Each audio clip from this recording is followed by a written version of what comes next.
Social and economical శ్రమ, లోకానుసారమైన శ్రమ. అది ఎలాంటి శ్రమ అంటే దేవుణ్ణి నమ్ముకున్నందుకు నీకు జాబ్ తీసేయడము, నువ్వు క్రైస్తవురాలని నీకు ప్రమోషన్ ఇవ్వకుండా ఉండటము, అన్యులందరూ ఒక గ్రూప్ ఫామ్ అయిపోయి నేను ఒంటరి చేయటము, వాళ్ళందరూ కలిసి పార్టీస్కి వెళ్ళిపోయి నేను ఒంటరి చేయటము, రిజెక్షన్ చేయటము, నీకు జాబ్ ఇవ్వకపోవటము, ఇలాంటి శ్రమ కూడా వాక్యానుసారమే. Hebrews chapter 10 verse 34.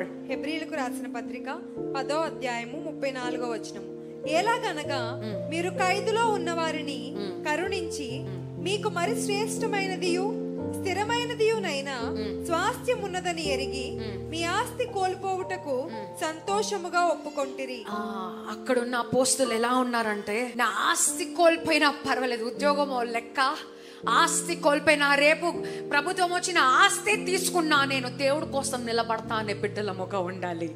హల్లెలూయా. నా ఉద్యోగం పోతుంది, నేను తినకపోతే అక్కడ పెట్టిన ఐడల్స్ కి పెట్టిన ఆ ఫుడ్ తినకపోతే నా ఉద్యోగం పోతుంది, నేను తినాల్సి వచ్చింది దేవా నన్ను క్షమించయా, అయ్యా వాళ్ళ చేతికొచ్చి నాకు ఇచ్చారు, నేను చదవాల్సి వచ్చిందయ్యా నన్ను క్షమించయా అని కాంప్రమైజ్డ్ క్రిస్టియన్స్ గా ఉండే సమయము కాదు. ఆస్తి పోయినా, ఉద్యోగము పోయినా, ప్రమోషన్ పోయినా, దేవా ఇక్కడ కాదయ్యా నా ప్రమోషన్, పరలోకంలో నివిస్తావయ్యా, జీవపు కిరీటాన్ని నా తలపైన పెడతావయ్యా. ఏది పోయినా సరే నిన్ను ఆరాధించే బిడ్డగా నేను ఉండాలి, నీ నామంని కరపరచే బిడ్డగా నేను ఉండాలి. ఉద్యోగం ఉన్నా, నేను ఒంటరిగా ఉన్నా సరే, ఒంటరి అయిన వాడు 1000 మంది అగును, ఎన్నికలేని వాడు బలమైనట్టి జనమగును. ఒంటరి అయిన వాడు 1000 మంది అగును, ఎన్నికలేని వాడు బలమైనట్టి జనమగును. జలములు నీ అధికముగా పరుగిడి వచ్చెదరు, రాజులు నీ హృదయ వాంఛకు పరుగిడి వచ్చెదరు. లెమ్ము నీవు తేజరెల్లుము, ప్రభువు కొరకు ప్రకాశించుము. లెమ్ము నీవు తేజరెల్లుము, ప్రభువు కొరకు ప్రకాశించుము.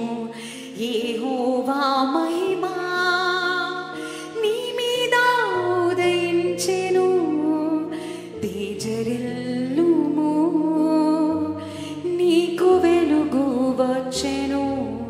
యెహోవా మహిమా.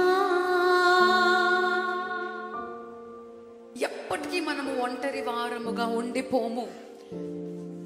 సీక్రెట్ గా చూస్తున్న దేవుడు, ఒంటరిగా ఉన్నా సరే దేవుడి నియమాలను పట్టుకున్న ఉన్న నువ్వు 1000 మందిగా మార్చబడబోతున్నావు. హల్లెలూయా. సీక్రెట్ గా నిన్ను చూసిన దేవుడు నేను అందరి ఎదుట గణపరచబోతున్నాడు. The rejected stone will become the cornerstone. నిషేధింపబడిన రాయి తలకి మూల రాయిగా మార్చబడబోతుంది. You are not alone. ధైర్యంగా ఉండండి.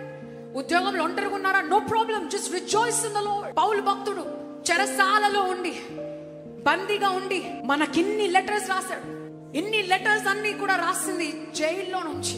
పౌలు వలె ఒంటరిగా ఉన్నా సరే ఆయన అంటాడు, జైల్లో కూర్చొని కూడా బ్రతుకుటే క్రీస్తే, చావైనా మేలే.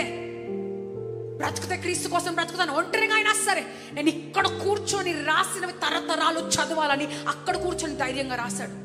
ఒంటరిగా ఉండి నువ్వేం చేస్తున్నావు? బాధపడి ఏడుస్తున్నావా? రోధిస్తున్నావా? వాక్యం చదువుతూ ధైర్యం తెచ్చుకొని నువ్వు వెళ్ళి సువార్త ప్రకటించే బిడ్డగున్నావా? నీ వెలుగులో పక్కనున్న వారికి తాకి వారు దీవించబడుతున్నారా? నీ కొంగును పట్టుకున్న వారు ఆరోగ్యవంతులుగా ఉంటున్నారా? How are you bringing a revival in your workplace? How are you bringing a revival in your workplace?